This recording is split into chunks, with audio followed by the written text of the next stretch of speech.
Hello friends, welcome back on apex classes digital platform. मैं शीतल शर्मा, आपकी history educator. हम पढ़ रहे थे क्लास 12 का 4th लेसन, मुस्लिम आक्रमण, उद्देश्य और उसके प्रभाव। आगे हम आज पढ़ेंगे चंद्रसेन और मुगल।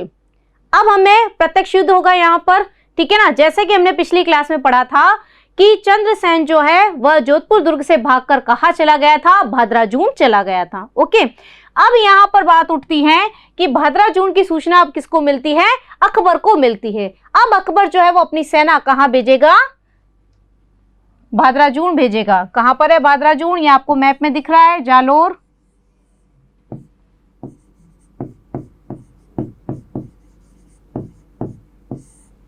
ओके, यहाँ पर भद्राजून अकबर अपनी सेना भेजेगा या मुगल सेना भेजी जाएगी।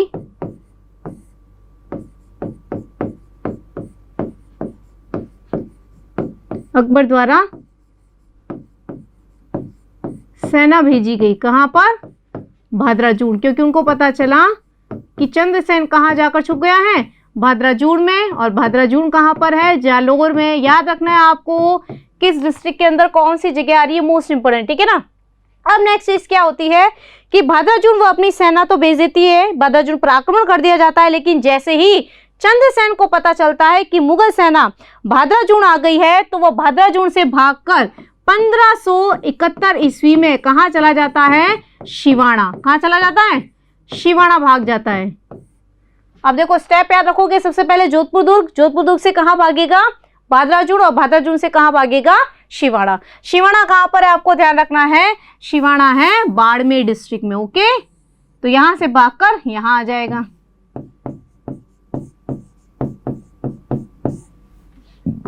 तो शिवाणा आ जाएगा बाड़मेर डिस्ट्रिक्ट में।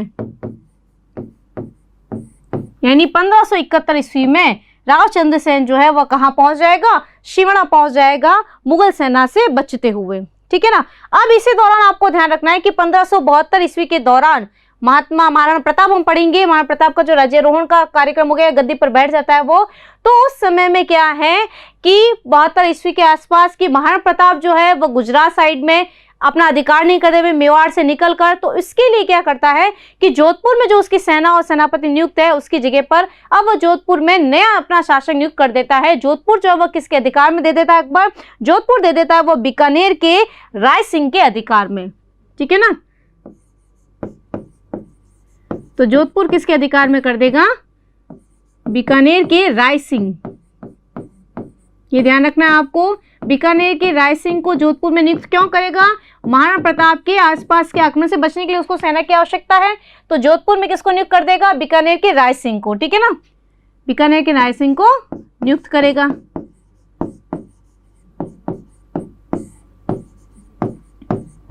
क्योंकि उसको आसपास का क्षेत्र भी देखना है, गुजरात वाला क्षेत्र भी देखना है, मेवाड़ से भी जो आक्रमण हो रहे हैं उससे भी उसको बचना है, ठीक है ना। अब यहाँ पर क्या है कि महाराणा प्रताप से बचने की तो यहाँ पर सेना भेज दी उस तरफ। तो अब यहाँ पर क्या है कि क्या करे कि चंद्रसेन जो है वो मुगलों की अधीनता स्वीकार कर लेवे। इसके लिए अकबर जो है वो चंद्रसेन के अधीनता स्वीकार करने के लिए किस किस को भेजता है, 1573 ईस्वी में भेजेगा। वह किसको भेजेगा आपको ध्यान रखना है, महाराणा प्रताप में भी हम पढ़ेंगे और इसमें भी आपको ध्यान रखना है कि अकबर किस किसको भेजेगा। सबसे पहला नाम आपको याद रखना है, शाह कुली खान। किसको भेजेगा, शाह कुली खान को भेजेगा। किस लिए भेजेगा ये यहाँ पर ध्यान रखना है, चंद्रसेन को मुगलों के अधीन करने के अभियान, मुगलों के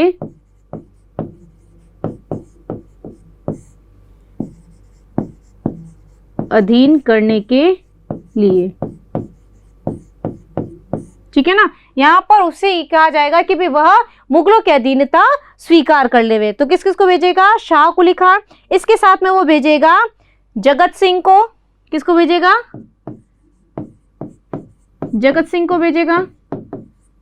जगत सिंह के साथ में ही बीकानेर के जो राय सिंह जी हैं, राय सिंह जी को भी भेजा जाएगा, ठीक है ना। राय सिंह जो है वो एक चतुर व्यक्ति, राजनीति के व्यक्ति हम मान सकते हैं, इसलिए यहाँ पर बीकानेर के राय सिंह को भी भेजा जाता है।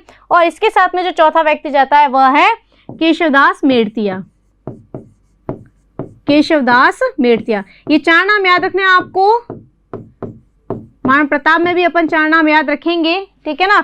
यहाँ पर आपको ध्यान रखना है कि चंद्रसेन को मुगलों के अधीन करने के लिए अकबर के द्वारा किन किन व्यक्तियों को भेजा गया था। मोस्ट इंपोर्टेंट क्वेश्चन आता है, तो क्या क्या लिखेंगे हम, कौन कौन गया था। शाह कुली खान गया था, इसके बाद में जगत सिंह गया था, इसके साथ ही गए थे राय सिंह और केशवदास मेड़तिया। इन 4 व्यक्तियों को चंद्रसेन के द्वारा अधीनता स्वीकार करने के लिए भेजा गया था, ठीक है ना। अब यहाँ पर अधीनता स्वीकार नहीं की तो यहाँ पर ये अपने साथ जो सेना लेकर गए हैं, सेना कहाँ पहुंच जाएगी, सोजत। कहाँ पहुंच जाएगी, सोजत में पहुंच जाएगी। पाली में है सोजत, यहाँ पर पहुंच जाएगी, ठीक है ना। अब यहाँ पहुंचने का कारण क्या है, ऐसा कहा जाता है कि जिस समय चंद्रसेन भाद्राजूड़ से भागा था तो वो सोजत से होता हुआ शिवाड़ा गया था। कारण क्या था कि उसके पास धन की कमी थी। धन की कमी थी तो वह किसकी सहायता के लिए गया। सोजत में क्या है, उसका जो बड़ा भाई था राम, उसका बेटा है कल्ला। राम का भाई कौन है, कल्ला जो है, यानी उसका जो भतीजा है, उससे वह धन की सहायता के लिए, धन लेने के लिए जाता है उसके मुगलों के साथ संघर्ष करने। उसको जो धन की आवश्यकता है, क्योंकि जैसे मैंने आपको बताया था कि जोधपुर दुर्ग को छोड़ने के बाद में उसकी आर्थिक स्थिति बहुत ही शोचनीय हो गई, तो उसके पास इतना पैसा नहीं था, इतना धन नहीं था कि वो मुगलों के सामना कर सके। इसलिए वह किसकी सहायता के लिए जाता है, सोजत जाता है। किसकी सहायता के लिए, अपने भतीजे से सहायता लेने के लिए। तो ये सेना क्या करती है कि सबसे पहले यहाँ से कहाँ जाती है, ये सेना सोजत जाती है और सोजत में कल्ला को पराजित करती है। क्यों, क्योंकि उसके द्वारा किसकी सहायता की गई। देखो भाई तो उसके विरुद्ध है चंद्रसेन के, भतीजा जो है वो अपने चाचा की सहायता करेगा, ठीक है ना। तो सोजत में कल्ला को पराजित करती है ये सेना और उसके बाद में, इसको पराजित करने के बाद में कहाँ जाएगी, वो आगे जाएगी शिवाड़ा, ठीक है ना। तो यहाँ उसको पराजित कर देगी।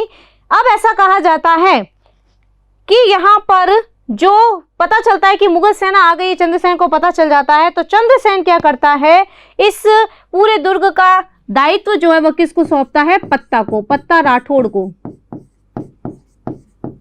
पत्ता राठौड़ को किसके दुर्ग का, शिवाड़ा दुर्ग का दायित्व सौंपता है।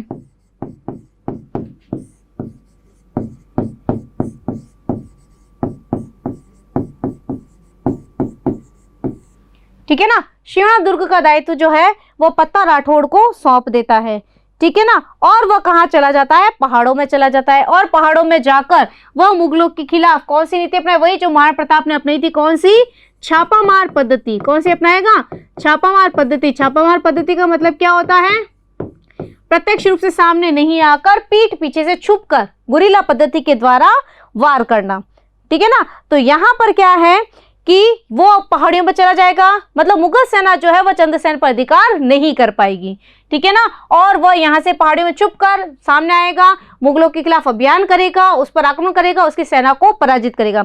मतलब प्रत्यक्ष रूप से वो उसको यहाँ पर बंदी बना नहीं पाते हैं। यानी इस अभियान के दौरान भी किसको निराशा हाथ लगती है, अकबर को निराशा हाथ लगती है। यहाँ की जो सेना है ये जो है ये सफल नहीं हो पाएगी, यानी चंद्रसेन को मुगलों के अधीन करने में सक्षम नहीं हो पाएंगे, ठीक है ना। अब अगला अभियान जो है मैं यही बता देती हूँ आपको, इसमें थोड़ा स्पेस कम है। इसमें क्या है, ये वाला पोर्शन में कि जैसा हमने पढ़ा कि शिवाड़ा तक भी उसका अभियान सफल नहीं हो पाता है, ठीक है ना। तो अब अकबर क्या करेगा, एक अभियान भेजेगा 1575 ईस्वी में। कब भेजेगा, 1575 ईस्वी में। 1575 ईस्वी में चंद्रसेन के खिलाफ अभियान भेजेगा। किसको भेजेगा, जलाल खां कोरची को। ये जलाल खां नाम अपन महाराणा प्रताप के समय में भी पढ़ेंगे, ठीक है ना। जलाल खां को भेजा जाएगा 1575 ईस्वी में, किसके विरुद्ध, चंद्रसेन के विरुद्ध। दोनों के मध्य संघर्ष होगा, लेकिन इस संघर्ष में जलाल खां जो है वह क्या हो जाएगा, मारा जाएगा, ठीक है ना। यानी अकबर का जो अगला अभियान है वह भी चंद्रसेन के खिलाफ जो है वह सफल नहीं हो पाएगा, ठीक है ना। यहाँ पर शिवाड़ा तक भेजा है उसने, शिवानी की पहाड़ियों में छुपा हुआ है, तो यहाँ तक अभियान भेजा है, लेकिन यहाँ पर भी उसको सफलता प्राप्त नहीं मिलती है, ठीक है ना। अब इसके बाद में जलाल खां के बाद में अकबर किसको भेजता है, शहबाज खान को। ये सारे नाम पढ़ेंगे अपन महाराणा प्रताप में भी। जलाल खां मारा जाता है, उसके बाद में अगला जो व्यक्ति जाता है चंद्रसेन के पास में वो कौन जाएगा? शाहबाज खान को भेजा जाता है, ठीक है ना।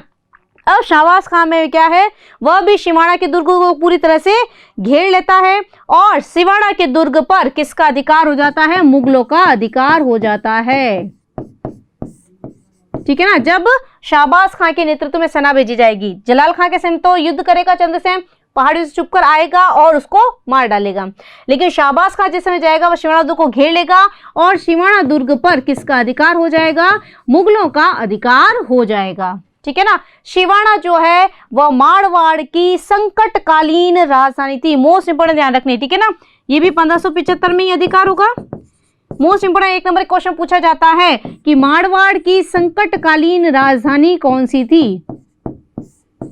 तो मारवाड़ की संकटकालीन राजधानी सिवाना को कहा जाता है, लेकिन अब सिवाना भी चंद्रसेन के हाथों से निकलकर किसके हाथों में चला गया?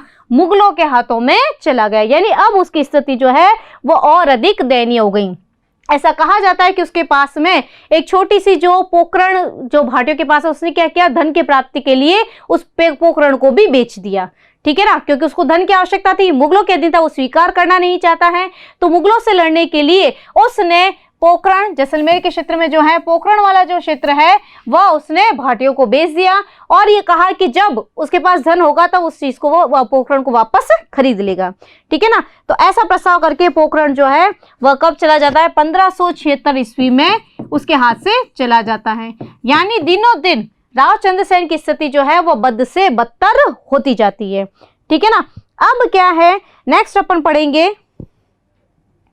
चंद्रसेन और महाराणा प्रताप के बीच में।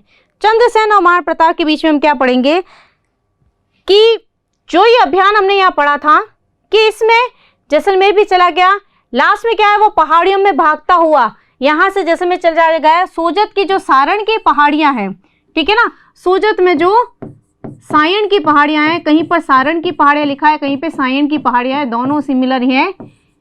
यहाँ पर वह छापामार पद्धति से ही संघर्ष कर रहा होता है, लेकिन इसी संघर्ष के दौरान पहाड़ियों में भटकते हुए अन्न और जल की कमी हो गई है, धन उसके पास है नहीं, अच्छा जीवन यापन उसके पास मिल नहीं रहा है, ठीक है ना। ऐसे भटकते भटकते उसका पूरा जीवन जो है वह पहाड़ियों में ही व्यतीत हो जाता है और इन सारण की पहाड़ियों में ही 1581 ईस्वी में क्या हो जाएगी? उसकी मृत्यु हो जाएगी। 1581 ईस्वी में चंद्रसेन की मृत्यु हो जाएगी। यानी कहने का तात्पर्य यह है कि वह जहां का शासक था, जहां की गद्दी उसको मिली थी, उसने स्थायी रूप से रहकर वहां पर कोई भी कार्य नहीं किया, वहां पर कोई भी शासन नहीं किया। ओके, अब अपन पढ़ते हैं चंद्रसेन और महाराणा प्रताप। चंद्रसेन और महाराणा प्रताप में क्या कहा जाता है कि कई बार कुछ चीजें इन दोनों में समान बताई जाती है और कुछ चीजें इनमें विपरीत बताई जाती है, कुछ अंतर बताए जाते हैं, कुछ समानताएं बताई जाती है। तो पहले तो आपको कुछ एक चीजें याद रखनी जो पूछी जाती है। क्या पूछी जाती है चंद्रसेन के लिए? एक तो ये इसको कहा जाता है मारवाड़ का भूला बिसरा शासक, मारवाड़ का भूला बिसरा शासक या भूला बिसरा राजा, ठीक है ना। तो चंद्रसेन ये कहा जाता है, सबसे पहले क्वेश्चन तो कि मारवाड़ का भूला बिसरा शासक किसे कहा जाता है? तो राव चंद्रसेन को कहा जाता है, ठीक है ना। क्यों कहा जाता है? कि क्योंकि उसको इतिहास में बिल्कुल भी महत्व नहीं दिया गया। महत्व क्यों नहीं दिया? क्योंकि उसने अपने शासन क्षेत्र में कोई भी टिककर वहां पर कार्य नहीं किया, ठीक है ना। उसका पूरा जीवन भटकते भी रहा, यहाँ से वहां, यहाँ से वहां, मतलब हर पूरा क्षेत्र जो था, पूरा जीवन वो एक स्थान दूसरे स्थान मुगलों से भागता रहा और उनका सामना करता रहा। इसलिए इतिहास में उसको कोई महत्व नहीं दिए जाने के कारण राव चंद्रसेन को क्या कहा जाता है? मारवाड़ का भूला बिसरा शासक कहा जाता है, ठीक है ना। अगला क्वेश्चन जो अगला और जो उपाधि इसकी दी हुई वह है प्रताप का अग्रगामी। क्या कहा जाता है? प्रताप का अग्रगामी। अग्रगामी यानी आगे चलने वाला, ठीक है ना। प्रताप का राज्याभिषेक बाद में होगा, पहले चंद्रसेन का होता है, ठीक है ना। तो प्रताप का अग्रगामी क्यों कहा जाता है? कि जिन लक्ष्य कदम पर चंद्रसेन चला था, यानी जिस प्रकार चंद्रसेन ने, ये इसकी समानता भी है महाराणा प्रताप दोनों के बीच कि चंद्रसेन ने आजीवन यानी मरते दम तक, ठीक है ना, आजीवन मुगलों की अधीनता स्वीकार नहीं की थी। आजीवन मुगलों की अधीनता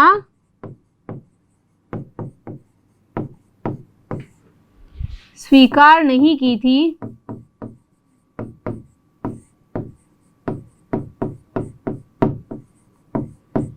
उसी लक्ष्य कदम पर कौन चला था? महाराणा प्रताप चला था। इसलिए रावचंद्र सेन को महाराणा प्रताप का अग्रगामी शासक कहा जाता है। यानी जिस राह पर चंद्रसेन चला था कि उसने अपने मरते दम तक भी पूरे जीवन भर मुगलों की अधीनता स्वीकार नहीं की, उसी प्रकार महाराणा प्रताप ने भी मरते दम तक मुगलों की अधीनता स्वीकार नहीं की थी। ठीक है ना, याद आ जाएगा आपको ये चीज। अब ये चीज है कि अगर दोनों में अगर समानताएं पूछी जाए तो समानता मैंने आपको बता दी कि दोनों ने ही, सबसे पहली समानता क्या है कि दोनों जिस समय गद्दी पर बैठते हैं दोनों को ही अपने भाइयों के विद्रोह का सामना करना पड़ता है, चाहे महाराणा प्रताप है चाहे चंद्रसेन है। तो पहली समानता तो क्या है, दोनों को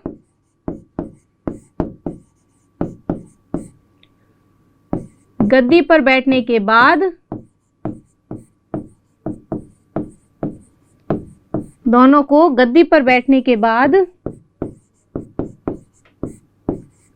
अपने भाइयों के विद्रोह का सामना करना पड़ता है। अपने भाइयों के विद्रोह का सामना करना पड़ता है। पहली समानता तो ये है, समानता दोनों पूछी जाती है आपसे, इंपॉर्टेंट है। दूसरी समानता क्या है कि दोनों ने, यानी महाराणा प्रताप और चंद्रसेन दोनों ने मरते दम तक मुगलों की अधीनता स्वीकार नहीं की। दोनों ने अपने अंतिम समय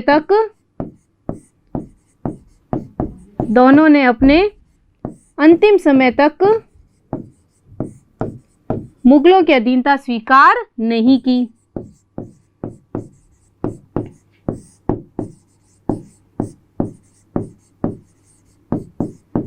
मुगलों की अधीनता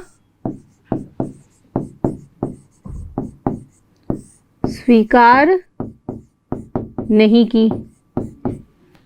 ठीक है ना, ये समानता है। और एक जो असमानता या अंतर है, एक ही बड़ा अंतर है। क्या अंतर है कि जिस प्रकार महाराणा प्रताप ने अपने अंतिम समय में एक चावंड नाम की राजधानी स्थापित कर ली थी और वहां स्थायी रूप से बसकर उसने कार्य करना प्रारंभ कर दिया था, जबकि रावचंद्र सेन ने अपने शासनकाल में ऐसी कोई राजधानी नहीं बनाई थी। ठीक है ना, तो ये एक बड़ा अंतर है कि रावचंद्र सेन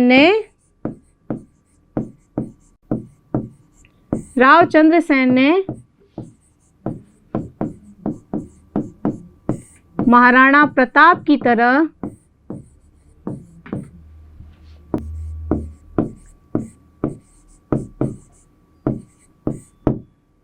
चावंड जैसी कोई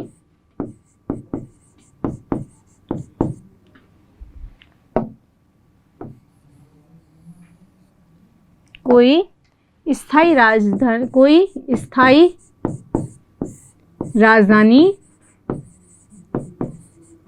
स्थापित नहीं की थी।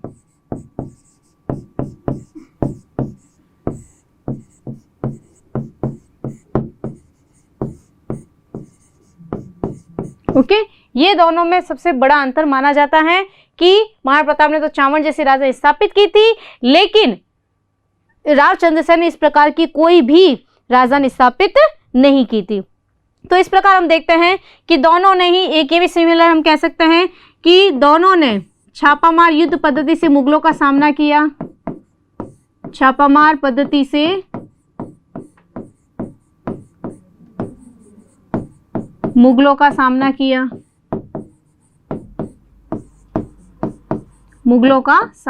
ठीक है ना, तो इस प्रकार दोनों की समानता और असमानताएं कई बार पूछी जाती है इंपॉर्टेंट क्वेश्चन में कि महाराणा प्रताप, और या एक लाइन देकर ऐसे भी पूछा जा सकता है कि रावचंद्र सेन को महाराणा प्रताप का अग्रगामी शासक कहा जाता है, क्यों, स्पष्ट कीजिए।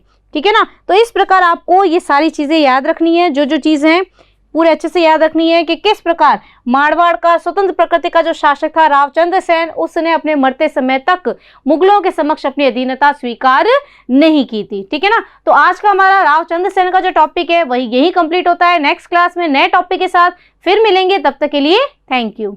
सब्सक्राइब करें हमारा apex classes edutech YouTube channel. साथ ही बेल आइकन को क्लिक करना बिल्कुल ना भूलें ताकि आगे आने वाले सभी यूट्यूब वीडियोस की अपडेटेड नोटिफिकेशंस सबसे पहले आपको मिले। Apex classes edutech, subscribe now.